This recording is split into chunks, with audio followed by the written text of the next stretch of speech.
Rebecca Solnit posted something from, I think his name is Gabriel Valdez. I don't know who he is, except that he's a wise person. And we could say these times, the last couple of days have been a little wild. But living in the samsaric world, we're paying attention, is both joyful and full of suffering. So I thought I would just read. I edited a little bit, but part of the feeling of helplessness right now is this idea that you don't know some big thing you can do. I just want to save all beings, right? I want to make everything okay. But why would you expect that from yourself? Do something every day. That can be something small. Call an elected official. Get a friend to call. Call a friend and say hi. Go out to lunch. I'm adding that. It can be getting in touch with a local charity or volunteer organization. It can be reaching out to someone you know and asking them how they are and having a conversation. These are all things you know how to do. These are all easy things. Remarkably easy things. Do one every day. Your job is to do something small but measurable every day that ensures you that you are not being moved off your norms, that ensures you are connecting to community around you. It's going to make you feel less stressed. It's going to help you stay connected and feel less isolated. It's going to help anchor norms. It can take minutes to do. You do what is in front of you and can be accomplished now. We think this work is difficult because we can only envision the work being difficult. Buddhism is all about perception. We keep creating the world through our own perception. If you think it's going to be hard, it's going to be hard. But, I mean, sometimes it's hard. That's okay. Just make a call. Reach out. This is what I can do today. And yes, kindness, and yet, yes, hope. But you don't wait for those things. You make them. A job to be done still needs to be done, regardless of the measurement of your hope. You feel hopeful? Make a call. Reach out. You don't feel hopeful? Make a call. Reach out. Hope is a matter of action. Small, large, doesn't matter. Just matters that you do it. Kindness is not the result of feeling kind. Kindness is not the result of feeling kind. It is the result of what you do that is kind. Do something kind. Do something hopeful. And then you will be kind and hopeful. It's also clear on some level. It's just, but we get a little in a tizzy and then we forget. Do something kind, do something hopeful, and then you will be kind and hopeful. That's how it works. It's the only way it works.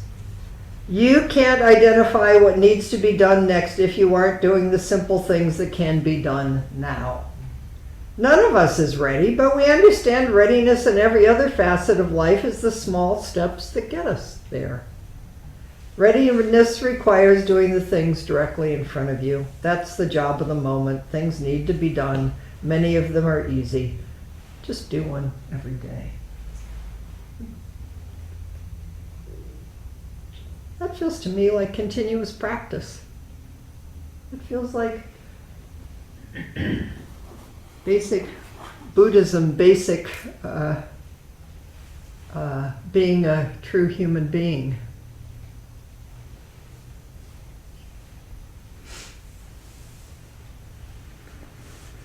So having said all that, which I think is very close to the Sandokai, to the many and the one, and warm hand to warm hand. Just reach out a warm hand to yourself and to everybody. Let's can we put the Sandokai up and let's chant it? It's on page 8 in the chant book. And I will again, this is a poem. This is the essential part of the teaching of our lineage, 8th century China. But if you think it's back there, you'll miss it because it's right here. And it's our job to find out what this is, moment after moment. Okay. Harmony of difference and equality. The mind of the great sage of India is intimately transmitted from west to east, while human faculties are sharp or dull. The way has no northern or southern ancestors. The spiritual source shines clear in the light. The branching streams flow on in the dark. Grasping at things is surely delusion. According to sameness is still enlightenment. All the objects of the senses interact and yet do not. Interacting brings involvement, otherwise each keeps its place. Sights vary in quality and form. Sounds differ as pleasing or harsh. Refined and common speech come together in the dark. Clear and murky phrases are distinguished in the light. The four elements return to their natures, just as a child turns to his mother. Fire heats, wind moves, water wets, earth is solid, eye and sights, ear and sounds, nose and smells, tongue and taste. Thus with each and everything, depending on these roots, the leaves spread forth. Trunk and branches share the essence, revered in common, each has its speech. In light there is darkness, but do not take it as darkness. In the dark there is light, but do not see it as light. Light and dark oppose one another, like the front and back foot in walking. Each of the myriad things has its merit, expressed according to function and place. Phenomena exist, box and lid fit, principle responds, arrow points meet. Hearing the words, understanding the meaning, you do not set up standards on your own. If you do not understand the way right before you, how will you know the path as you walk? Progress is not a matter of far or near, but if you are confused, mountains and rivers block your way. I respectfully urge you to study the history. Do not pass your days and nights in vain.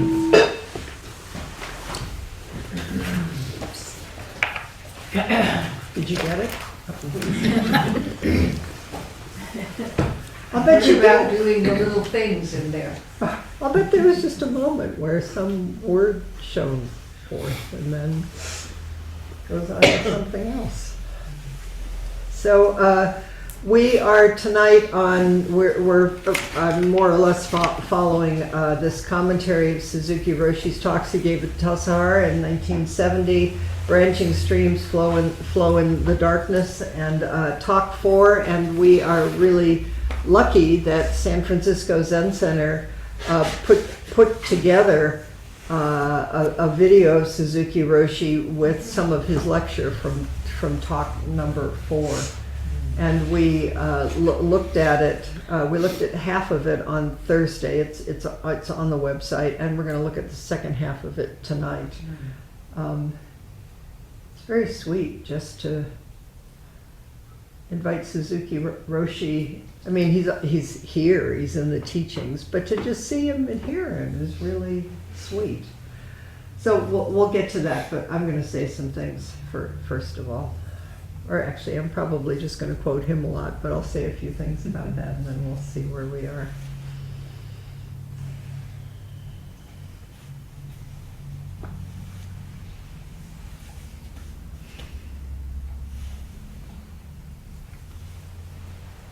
Suhasari said to me, and I think it's true, that some of the things at the very end, little discussions that he has with a student, are really sweet. That it's it's kind of easier to understand, because otherwise he's giving a lecture, but you'll see it's still accessible. At the very end, he talks about purposeless practice, which is just do something kind. Just take care of what's in front of you. So that eventually it will help you. Just let go of where you think you're going and what you think is going on. And the 10,000 things will come forward and enlighten you. That's a Dogen. I've always loved it. He talks about it. This encourages me all the time. He says, I'm not going to read it to you, but when he gives a lecture, he would feel really bad if he didn't study first. Like, that's his responsibility to study. But then once he studies, he just kind of lets go of it and sees what wants to be said through him. Which is, in case you hadn't noticed, I do that a lot. But it's important. It's not just to study. Is like, take care of things. Show up. Take care of your responsibilities. This isn't passive. This is very active. And then just keep letting go, because then the whole world is going to enlighten you in ways that you never could have done or imagined from your own little track. So the phrases we're on tonight is: all the objects of the senses interact and yet do not. Interacting brings involvement, otherwise each keeps its place. Suzuki Roshi is going to give a great lecture on this, but I'm going to say just a little bit. There are senses and objects, and senses are called gates or doors. I love this. Eyes, ears, nose, tongue, body, and in Buddhism it's a mind. They're all gates. The whole world's coming in through these gates. Isn't that kind of a nice way to envision it? And so when objects, what we think is out there, comes in through these gates, then there's consciousness. It comes in and I think, I just saw something and that's what I saw and I like it and I don't like it, and then we get going and running and then all the stories, but it's actually just this swinging gate. That's what our world is. That's how we make the world, moment after moment. And why somebody can be making a completely different world than the world that you're making, because when one person sees a dog, something happens, and another person sees a dog and another thing happens. I mean, any object. So the senses interact with the world, and sight and objects of sight are co-created. It's active, it's mutual. There's, Suzuki Roshi says, interdependency. All the objects of the senses interact. Interacting brings involvement. It's like, well, I better do something about that. I want it, I don't want it. Would you please make it go away? I mean, there's 100,000 million different ways. We make a world.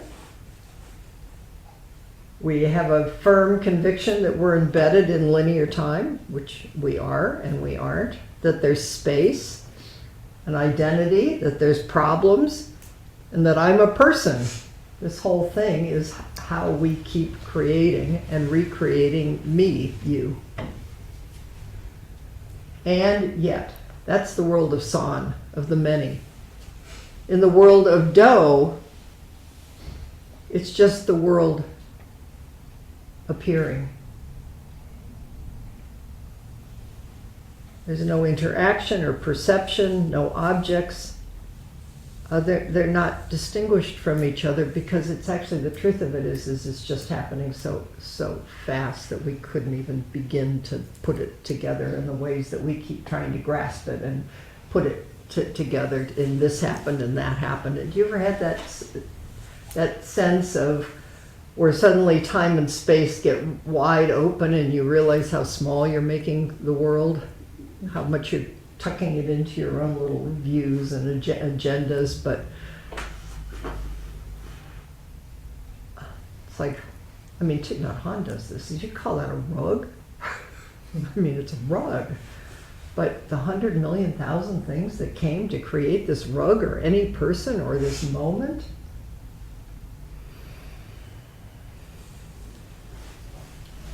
and when we look deeply through the eyes of Do, there's nothing you could separate out and say, this is myself, that's over there. They're just going on. Interaction, non-interaction. We could say, we're just alive, we're just aware of alive.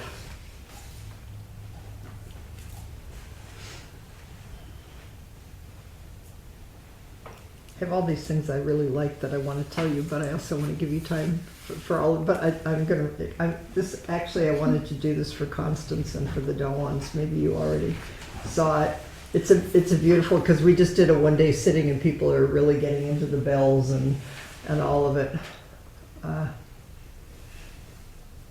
To hit the bell means to produce an independent Buddha, one Buddha after another. Gong! Buddha.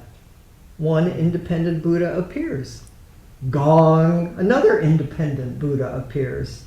So the next Buddha appears, the previous Buddha disappears. So one by one, striking one after another, you produce a Buddha, one after another. That is our practice. I'll bet when you've been hitting a bell or when you're doing things, that's not what you think is happening. Isn't it beautiful? It's like, Buddha! And it just fades. What is it? Where did it go?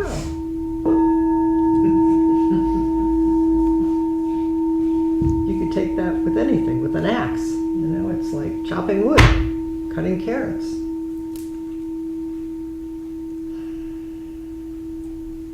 So all the objects of the senses interact and yet do not. Interacting keeps involvement, brings involvement, otherwise each keeps its place. So each keeps its place. In Chinese, the figure means to stop. Each moment is completely, utterly stopped in Do. It's just completely full and complete.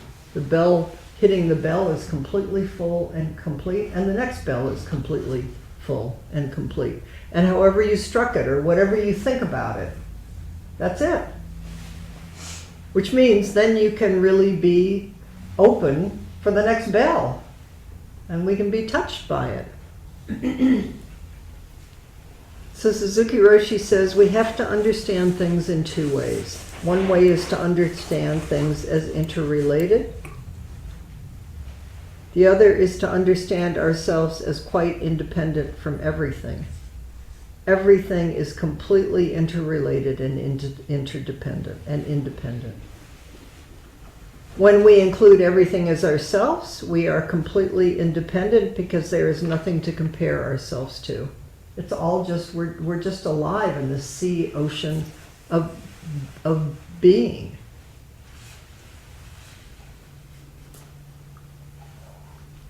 What are you comparing yourself to? It's like trying to compare one wave to another.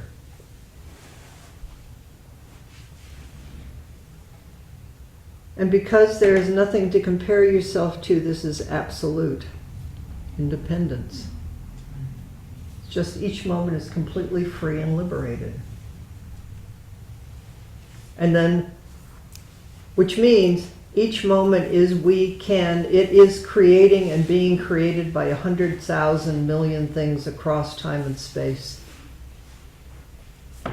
And whatever our fears are of this time or of any time, I mean, please pay attention. There's a lot of unpleasant things happening. And the more we get locked down in this place, the less we can be responsive and the less we can be imaginative and creative. In fact, I went to a little thing yesterday morning by some people that I really respect, and here's some adjectives that they encourage during this time, but for any time. Tenderness.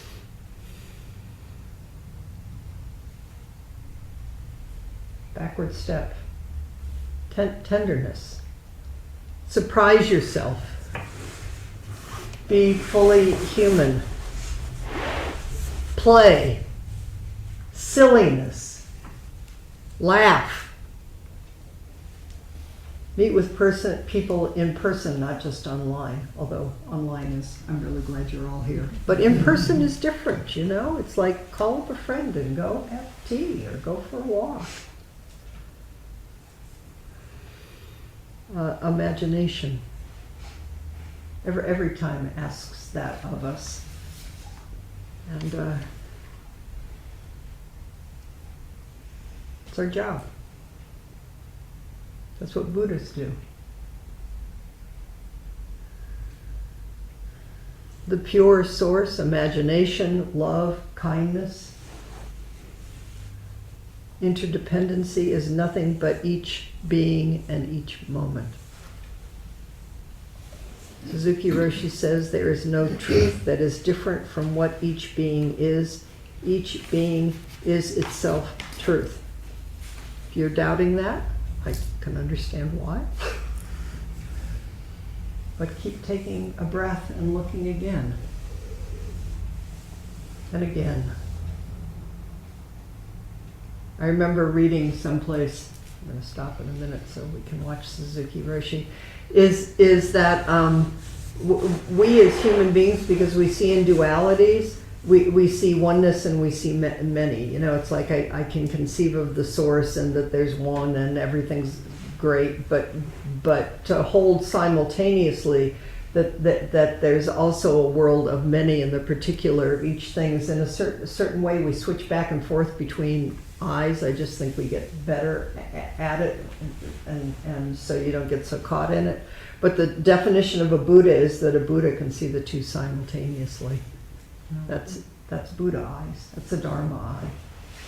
So that's what I know the taste of that more than I did several decades ago. I think we all do. We call ourselves back. Suzuki Roshi says, Hibiki is something that goes back and forth like an echo. If I say something, I will get feedback back and forth. That is sound. Buddhists understand a sound as something created by our mind. It's all echo. Echoing back and forth. Interdependency goes on and on everywhere, and yet things stay in their own place. Everything is echo. Everything is the ocean. And each wave is completely a wave.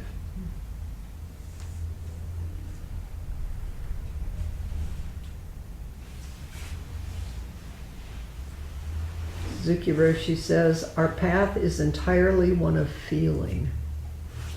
Deeply feeling our own emotions and being deeply affected by what happens. That's the beauty of this. Is the more we know this, the more we can be in this deep, echoing mutuality.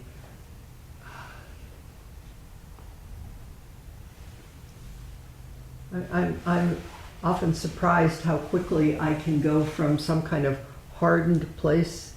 I've been watching that in these times that feels angry and reactive.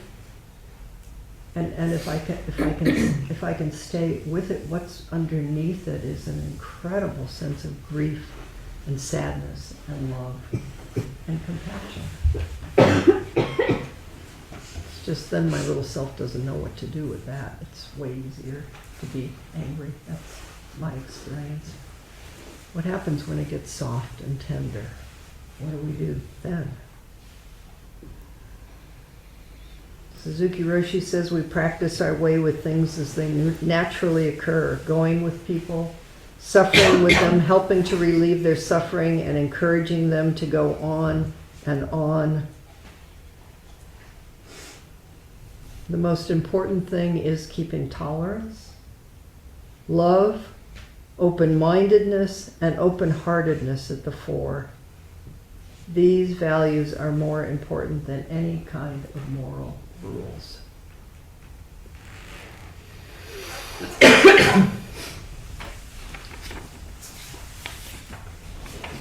So that's why we practice, that's why we need Sangha. That's why it's so great that we, maybe I should speak for myself.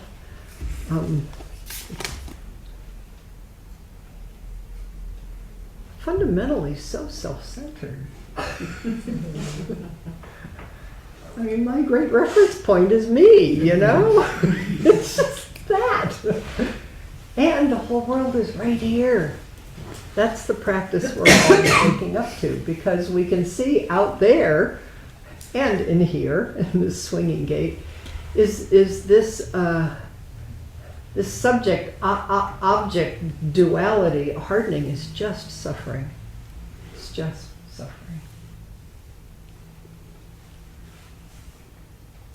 So we help each other. And Suzuki Roshi's going to help us. So we're going to put him on screen, and I would just enjoy him. Just he just dropped in from 1970 right here with us. So they gave him words, but they also put him on the screen, and so that we can actually just see him and feel him in his body and his energy. The noise is more objective being. The sound is both objective and subjective. We thought we figured out the sound. If you hit drum, Let's move it to, it's like 7 sound minutes in or is something you like that, make and I'll just it. read it if we need to. Can everybody see? You guys can move over. But this is like, we don't have popcorn, but just move over. Yeah, we'll turn it. disturb because you think Bruises is there. Okay, let's just, Bruises should I'm not just- be I'm over just, my we just In a minute, I'll start. When you reading. think in Mess that way, around a that little is bit. more primitive understanding of being. that doesn't do it. Why we understand things in that way is because of want of practice. When you practice Zazen more, you can accept things as your own, whatever it is, you know. That's reminiscent for anybody who knows red. I heard a lovely. Okay, here we go. Mon This mo first ni sai sentence, no kyo. mon The first ni sentence, sai mon no mo kyo. ni sai no kyo. This is Rhetorical, you know, rhetorical. words. He's writing it on a blackboard, not a whiteboard Words. like I had been Mon saying. mon means gates. Mon Gates mon means gates. Our Gates mean our eyes, or nose, or ears. ears. All those So sense all organs. those sense organs, 5 sense organs are 6, gates. 5 sense organs are gates, you know. And for the gates, And there for are the sense gates, objects, you there know. are sense Showing object. these figures is what I was talking about. Eyes, something. For eyes, something color to see. For the For ears, the something ear, to hear. Some voice to something hear. to hear. Some voice to hear. Some smell Some smell to smell for the nose. to smell for the nose. Something to taste, you know, Something for to taste, our you know, tongue. for our tongue. In this way, In this way, 6 sense organs has 5 sense organs have 5 sense objects. 5 sense 6 is objects. the mind in Buddhism. This is This is Buddhist common sense.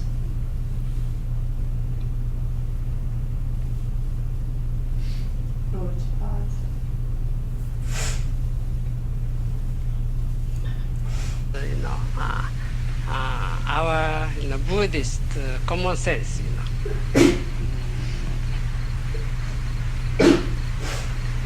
The purpose of The purpose of referring to referring this, to to those this, things, is just to say to those things everything. is just to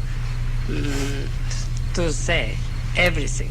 You instead of saying everything. Instead of saying everything, we say mon mon We say isai nyo mon gyo. isai no Mon mon is Momo gates. is gates. There's many gates. There are many And gates, to and the to the gates, gates there is there's many sense many, objects. That's sense the world. objects. That's All those things what's are, happening when we think it's me interrelated. walking through all this stuff. and at the same time, All those things are they interrelated. are independent. Momo They are isai. independent. Mon is isai nyo gyo. Whoops. Okay. Did you get it? 力ざれば、Oh. or else, or else it Shikara zara bai, it or dwell, else, or or it else stay. it stand or dwell, In or it its stays in its own own position. Everything position. This stays. is All of the position. senses interact and yet do not. This is the symbol according for to position. this is According rely to the on, or position according is to rely on, according or to according the, to. uh, According to position, the position, they they stay. Stay. Everything keeps its place. So it means So it means, it's going to tell us. if the bird stay at If the some bird stays at place, some place, at some at some lake, for instance, his home is not only the lake, but also the his whole home world is is his home. not only lake but also whole world is his home. That is how That is how a bird flies and lives in their world. in That their is how world. a bird flies and lives in their home. Even though you don't attain enlightenment, you have attained. All of the You have senses interact and we yet say. do not. No. That Each, enlightenment means real. We say, and so he's talking about enlightenment. That something exists here means According with saying this is still not enlightenment. That's the phrase he's talking about. something, has already Everything some already has some reason why why it exists here. they exist here. And because, And because of of that that reason, it reason, makes sense. Makes sense. Some sense. sense, and then I he don't laughs. know what sense. I don't No know one knows. what sense. No one knows, but there must be some reason. And And everything must everything have some must virtue have some for virtue itself. for Everything itself. must have some virtue for itself. And it is It's very strange that everything has that nothing everything is the has same. no things are same. One is different. One from is different other. from the other. So there's nothing to So there compare. is nothing to with you. compare. So with you you. have your So own you have value. your own value. And that value, And that value is not is not comparative. comparative value value or exchange value. It is that It value, is something that value, more. something more than than that. that. It's not comparative. So just when you are When just you are just on the cushion, you have you your own have value. your own value. When you are And used, that Zen is value, Zen. And because that value, that because that value value is is related related to to everything, So that that value value is absolute also value. absolute value.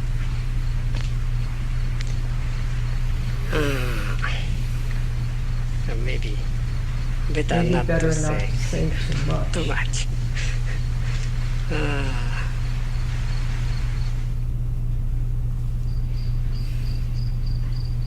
And that's what we got. Sorry about the sound. We'll put it on the website so you can listen to it with the sound. Yeah, it works fine on the home computer, so. Yeah.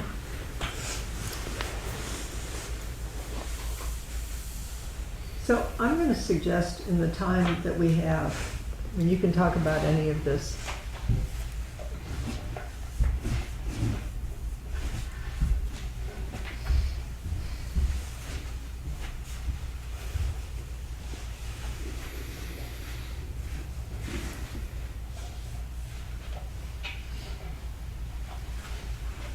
I just had a sense that maybe this isn't true for everybody, but when you're with a child Or maybe if you know plants or nature or a tree, it's like you just know each thing has its own value. You know that feeling? It's like I see a big redwood. I know that redwood completely has its own place and its own value. It's not comparative. And if I see a child and the innocence of a child being a child, there is that moment where you just can't believe the value of like a newborn baby. How could you compare one baby to another? It's just like awe. You have a sense of what I'm talking about? And then we get smarter, right? We get trained, and we get trained out of this. And then we know one thing by comparing it to another, and we study it, and I mean, we get smarter, and that's I mean, we do want to get smarter. But there's this fundamental place where everything has its own value. It's not comparative. Each moment, each person, each word, each thought, each feeling. So why don't you get together and just explore this? What is this? And you can explore comparative value, how we set things up in a dualistic world to know things. But what is this value that is? Each thing has its own incomparable inherent value, and if we could know